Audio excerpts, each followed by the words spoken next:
Hi guys, মই এটা boxing বেগ আনিছিলোঁ সো হে পাৰ্সেলটো আপোনালোকৰ আগত মই শ্বেয়াৰ কৰি দিছোঁ যেহেতু আপোনালোকৰ যদি দৰকাৰ হয় আনিব পাৰিব অনলাইনৰ পৰা ঠিক আছে আৰু এইটো বেগ হয়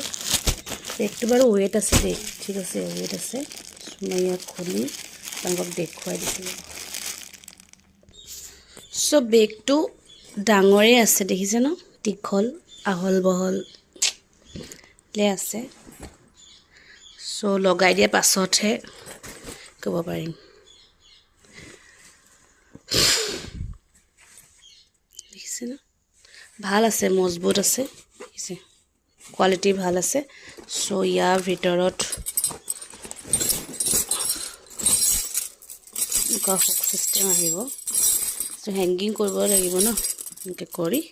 দেখিছে না হুক সিস্টেম আহিছে আৰু এইটো বেগৰ ওপৰ সো ইয়াৰ ভিতৰত মই কাপোৰ ভৰাব লাগিব কাটি কাটি ঠিক আছে এনেও কাপোৰৰ ওয়েটটো বেছিয়ে সৰু সৰুকৈ কাটি কাটি কাপোৰ ভৰাব লাগিব বহুত কাপোৰ লাগিব এইটো বহুত দীঘল আছে দেখিছে ন বাপৰে ওয়েটো বহুত হৈ যাব মানে 22 কেজি 23 কেজি মান হৈ যাব ওয়েট ইয়াৰ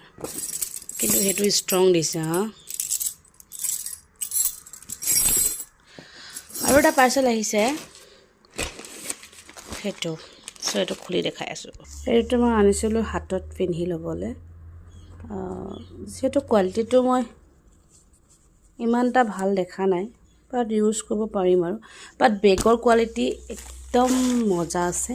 এইটো মই ফ্লিপকাৰ্টৰ পৰা আনিছোঁ সো মজা আছে যদি লিংক লাগে তো মোক SMS কৰিব মই শ্বেয়াৰ কৰি দিম কিন্তু ইয়াত 22-25 কেজি কিন্তু ওয়েট হৈ যাব এইটো কাপোৰ ভৰালে কিন্তু বহুত ডাঙৰ আছে ন এইটো এখন এটা দেখাব নোৱাৰিছোঁ মানে লগাই দিয়াৰ পিছত দেখাই দিব পাৰিম হেংগিং কৰি লওঁ তাৰপিছত দেখাম অ'কে বাই গাইজ